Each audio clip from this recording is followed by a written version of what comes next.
नमस्कार दोस्तों, मैं doctor Amit from metro institute Narwana से। आई होप आप सब बढ़िया होंगे, आपके घर पे सेफ होंगे। सर्दियाँ आ रही है, मौसम थोड़ा बदल रहा है, तो अपने आप का ध्यान भी रख रहे होंगे, अपने परिवार का भी ध्यान रख रहे होंगे। और उम्मीद करता हूँ कि आप लोगों को जो किट मिली है उसका भी आप अच्छे से इस्तेमाल कर रहे होंगे, उसको अच्छे से पढ़ रहे होंगे। आने वाले 1-2 दिन में हम आपको एक टेस्ट प्रोवाइड करेंगे 50 नंबर का, जिसमें क्वेश्चन होंगे, मतलब ऑप्शन टाइप क्वेश्चन होंगे। उसके अंदर आपको एक क्वेश्चन मिलेगा, 4 ऑप्शन मिलेंगे, आपको जो भी सही लगे उस पर टिक करना है। एक छोटा सा टेस्ट लेंगे, जिसमें आने वाले पेपर में भी आपकी अच्छी तैयारी हो जाएगी और आपके लिए बेनिफिशियल रहेगा कि पेपर किस स्टैंडर्ड से आने वाला, क्वेश्चन किस तरह के होंगे। आप सबको वो 50 नंबर का हम टेस्ट लेंगे आने वाले टाइम में, 2 या 3 दिन के अंदर ही पॉसिबल होगा। हो सकता है आप लोगों को इंस्टीट्यूट भी बुला लिया जाए या घर पे प्रोवाइड कर दिया जाए, जिस तरह भी होगा आप लोगों को मैं बता दूंगा। और अब आगे बढ़ते हुए हमारी अब ये 8वीं क्लास है, और 8वीं क्लास में मैं आपको बताता हूँ कि पिछले चैप्टर में हमने थोड़ा आपको रिवाइज कराता हूँ। मैंने अब क्या पढ़ा था पिछले चैप्टर में, मैंने आपको पढ़ाया था कि भाई इंट्रो दिया था ह्यूमन बॉडी का, क्या क्या होता है। अनाटमी, बेसिकली अनाटमी बताई थी मैंने कि कहाँ कहाँ क्या क्या होता है, और लीवर के क्या फंक्शन होते हैं, किडनी क्या फंक्शन, अपर लिम, लोअर लिम। मैंने बेसिकली आपको सारा हल्की हल्की अनाटमी बता दी थी।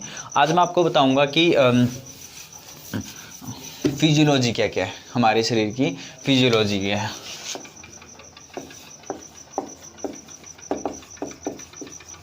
Physiology of human body. सबसे पहले फिजियोलॉजी में करते हैं हम नर्वस सिस्टम।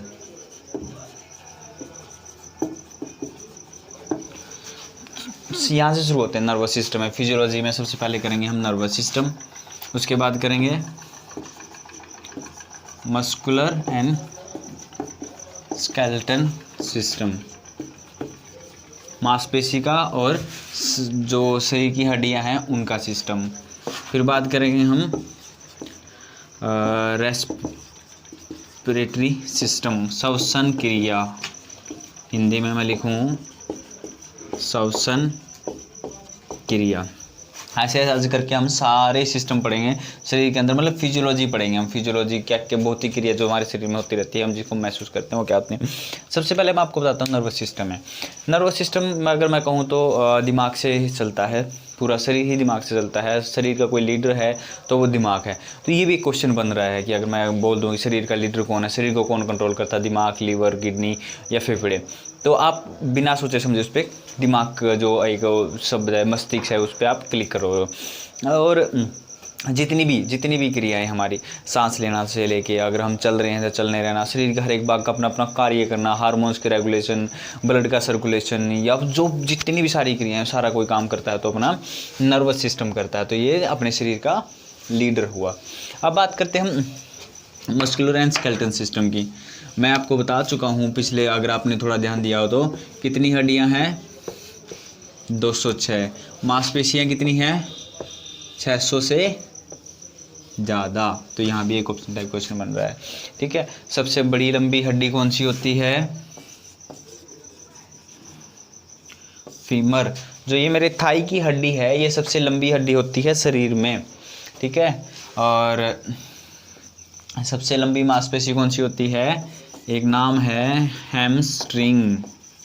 ये यहाँ से लेके यहाँ तक जाती है, वो सबसे लंबी पीछे की जो मांसपेशी है मेरे थाई की, अगर मैं बात करूँ थाई की जो पीछे की है वो हैमस्ट्रिंग नाम से है। और ये कैसे कंट्रोल होती है, नर्वस सिस्टम, मान लिया कि ये मेरा दिमाग है, ये मसल है, आँखों ने कुछ देखा और ऑर्डर दिया दिमाग को, मतलब ये मान लो कि आँख है, इसने दिमाग को बोला कि ये काम करना है, तो दिमाग ने इसको, मसल्स को भेजा, एक संदेश भेजा, जिसको हम बोलते हैं एफरेंट नर्व के द्वारा, ठीक है। इसमें कहाँ भेजा, एक यहाँ होता है स्पिंडल, क्या होता है स्पिंडल, पूरी मांसपेशी में एक स्पिंडल होता है। स्पिंडल क्या करता है कि एक कैल्शियम का रूम होता है, मांसपेशी में कैल्शियम का रूम होता है, उस रूम को ऑर्डर देता है कि भाई कैल्शियम दो, तो वो कमरा खुल जाता है। ठीक है, वो कमरा सार्कोमियर में होता है। उस कमरे का नाम क्या होता है? सार्कोमियर। याद रखना आप, उस कमरे का नाम क्या होता है? सार्कोमियर। सार्कोमियर क्या होता है? जहाँ कैल्शियम स्टोर होता है, जहाँ कैल्शियम होता है वो कमरा खुलेगा, कैल्शियम आएगा मांसपेशी में और वो अपना काम करेगी। फिर ये काम हो चुका तो ये कौन बताएगा इस चीज़ को? एक एफरंट लेके जाती है, ईफरंट नर्व होती है जो वापसी लेके आएगी। मतलब नर्वस सिस्टम और मस्कुलर सिस्टम मिलके काम कर रहे हैं। एफरंट लेके गई है और ईफरंट नर्व वापसी में जो लेके आई है। ये छोटी छोटी बेसिकली नॉलेज है, ये आपको नॉलेज आपके काम की तो नहीं है, लेकिन आपको जस्ट नॉलेज बता रहा हूँ कि कैल्शियम ऐसे आएगा सर, मेरे को स्पिंडल होता है मांसपेशी में। ठीक है, आंखों ने कुछ देखा वो काम करना होता है। और मस्कुलर दो तरह के काम होते हैं, वॉलेंट्री और इनवॉलेंट्री। मैंने पिछले चैप्टर में सब बता दिया था कि नर्वस सिस्टम किसी बेस पे काम करता है। आगे बात करते हैं हम अपने रेस्पिरेटरी सिस्टम की। सो रेस्पिरेटरी सिस्टम क्या? अभी मैं आपको बताता हूँ रेस्पिरेटरी सिस्टम क्या होता है। अगर मैं इसका हल्का फुल्का डायग्राम बनाऊँ,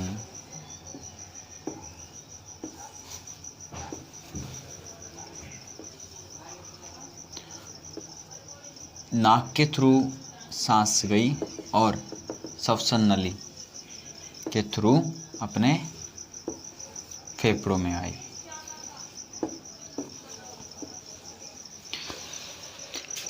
अब मैं सांस ले रहा हूँ, छोड़ रहा हूँ, ले रहा हूँ। सांस लेने मतलब ऑक्सीजन लेने और कार्बन डाइऑक्साइड को छोड़ने की क्रिया को हम बोलेंगे श्वसन क्रिया, रेस्पिरेटरी सिस्टम। उसको हम बोलेंगे रेस्पिरेटरी सिस्टम। इस श्वसन नली को हम क्या बोलेंगे? ट्रैकिया। ये इसके थ्रू आती है। कहाँ लेके जाती है ये ट्रैकिया? कहाँ जाती है? फेफड़ों में। फेफड़े।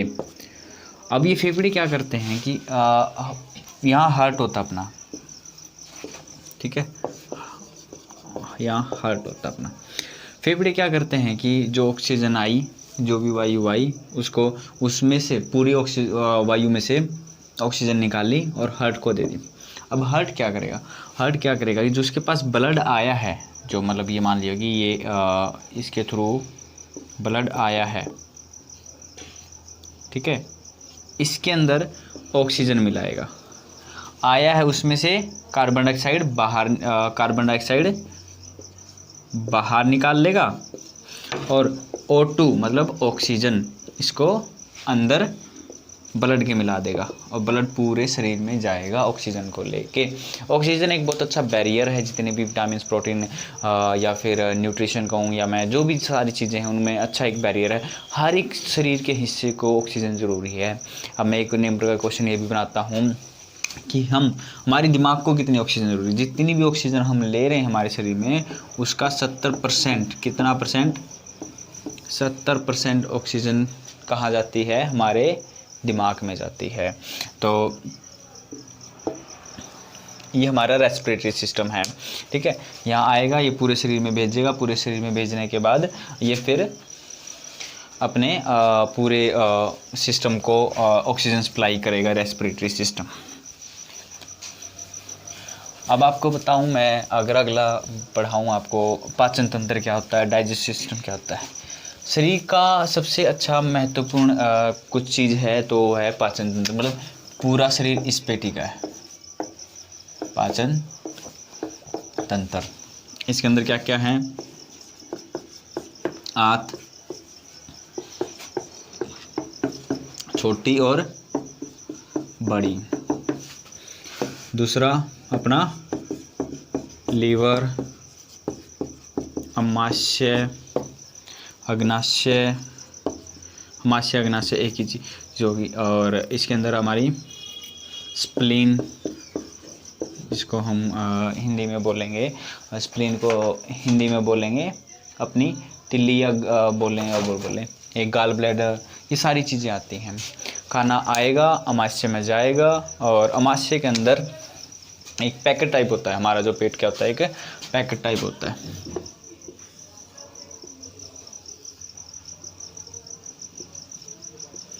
ऐसे होता है। यहाँ से खाने ने एंट्री की और इसके अंदर आया। इसके अंदर अंदर की तरफ, मतलब अमाशय के अंदर की तरफ एक झिल्ली होती है, बहुत ही सॉफ्ट स्पंजी टाइप एक झिल्ली होती है।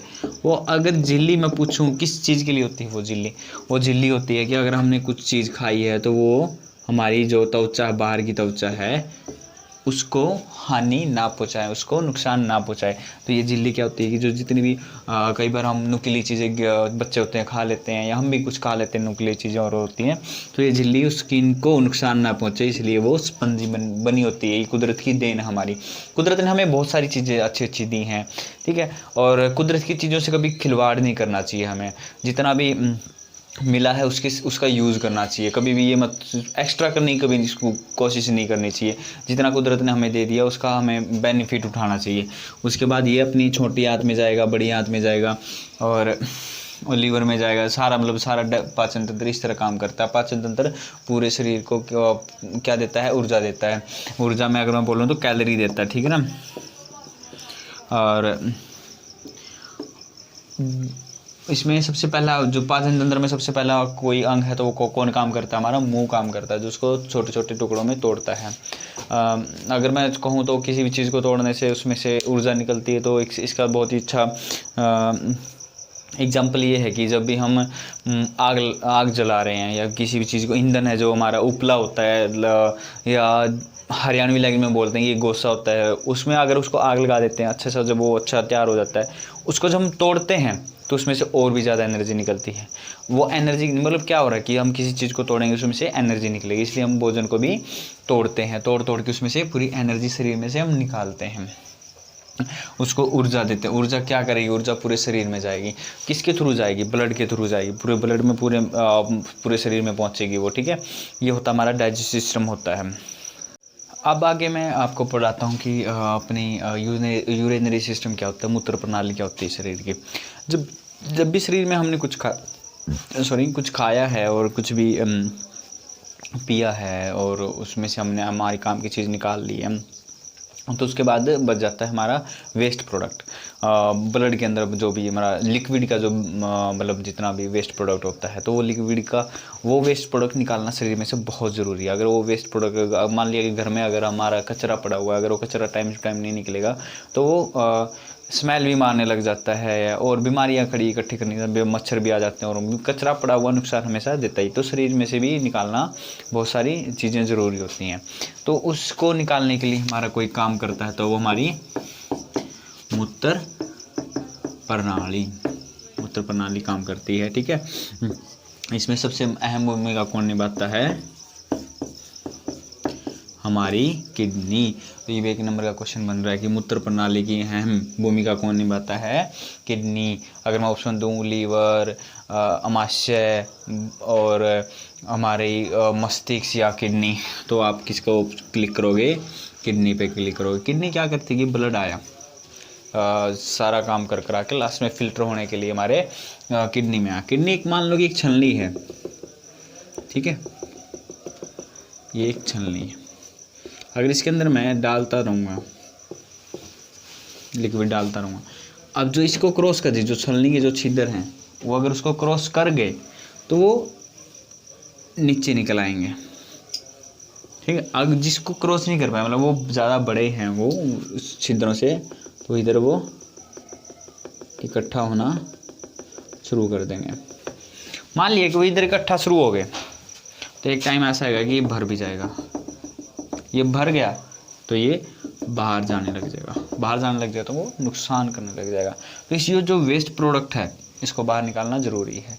तो किडनी क्या करती है? इस वेस्ट प्रोडक्ट को लिक्विड के थ्रू हमारे मूत्र में से बाहर निकाल देती है। ये वेस्ट प्रोडक्ट कौन कौन सा होता है? अमोनिया और अपना यूरिक एसिड या यूरिक एसिड, ठीक है। ये हमारा इसके अंदर वेस्ट प्रोडक्ट होता है। इसको शरीर में से निकालना बहुत ज़रूरी है। अगर ये स्टोर होने लग जाता है, जॉइंट्स पेन में अगर स्टोर हो गया, तो मान लिया कि घुटने का जो स्ट्रक्चर है, ठीक है,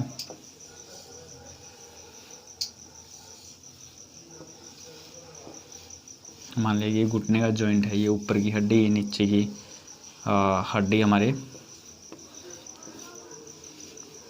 तो इसके जो अंदर स्पेस है तो इसके अराउंड भी यूरिक एसिड स्टोर होना जाता है। सबसे पहले यूरिक एसिड कहाँ स्टोर होता है, वो एडियो में स्टोर हो जाता है। जो शरीर की एडियाँ होती है उसके अंदर वो स्टोर होना शुरू हो जाता है। फिर उसके बाद वो धीरे धीरे और आगे प्रॉब्लम क्रिएट कर जाता है। जॉइंट अर्थराइटिस जो होते हैं ना, जिसको हम कहते हैं गठिया बाव हो जाता है, रम्बॉइड अर्थराइटिस हम जिसको हम बोलते हैं, RA का जो हम टेस्ट करवाते हैं उसके अंदर यही सब चीज़ें होती है। उसको बात होनी, उसको यूरिक एसिड तो नहीं, ये सब सारी जो चीज़ आप अपने क्लिनिकल प्रैक्टिस में करवा भी रहे होंगे, जो कि बहुत ज़रूरी है। इसलिए वेस्ट प्रोडक्ट को बाहर निकालना शरीर से ज़रूरी है।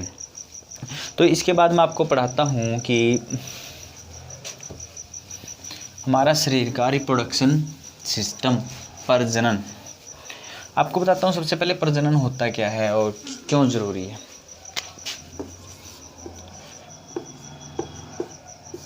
प्रजनन एक पीढ़ी को अगली पीढ़ी में बढ़ाने के लिए, एक पीढ़ी को अगली पीढ़ी से पीढ़ी दर पीढ़ी, एक अगली पीढ़ी नहीं, पीढ़ी दर पीढ़ी बढ़ाने के लिए कोई क्रिया शुरू होती है तो उसका नाम है प्रजनन।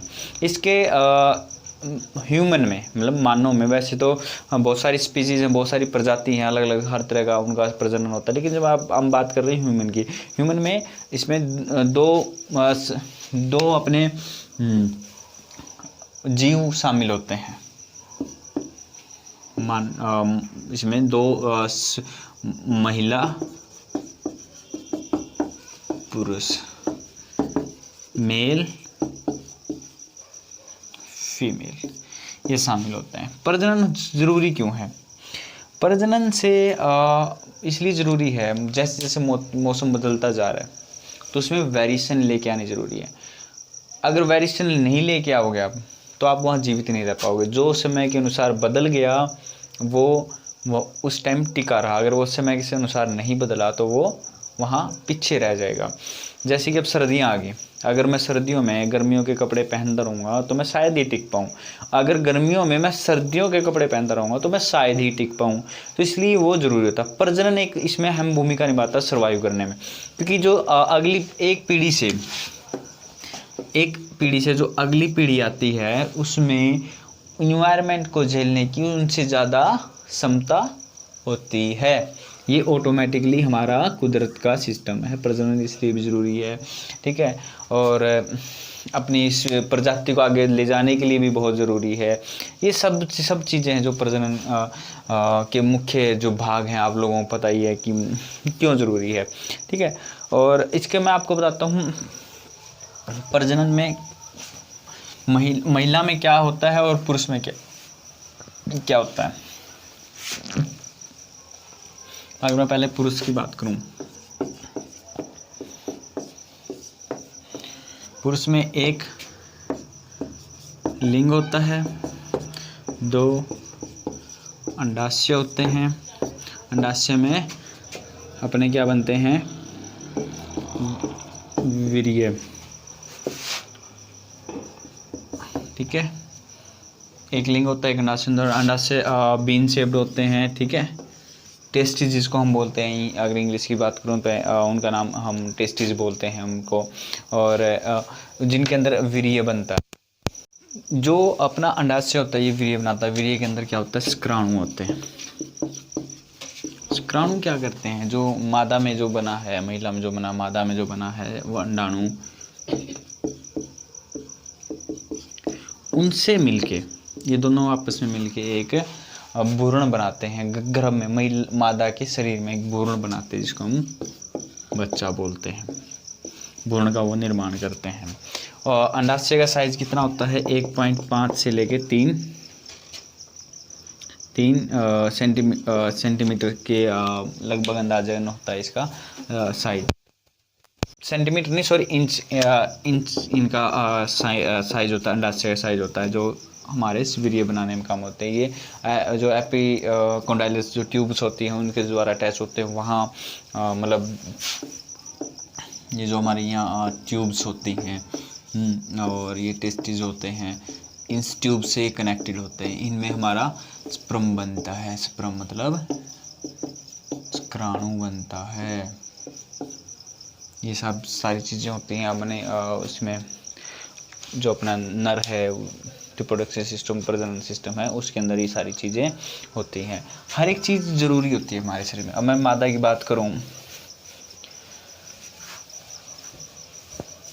आपके ना सारा डिटेल बुक में भी बहुत ज़्यादा दी, जो आपको किट मिली गई है उसके अंदर भी आप हाँ सारी चीज़ें आपके अंदर है। मादा के अंदर क्या क्या होते हैं, एक तो योनि होती है, एक योनि होती है, एक अग्नाशय होता है,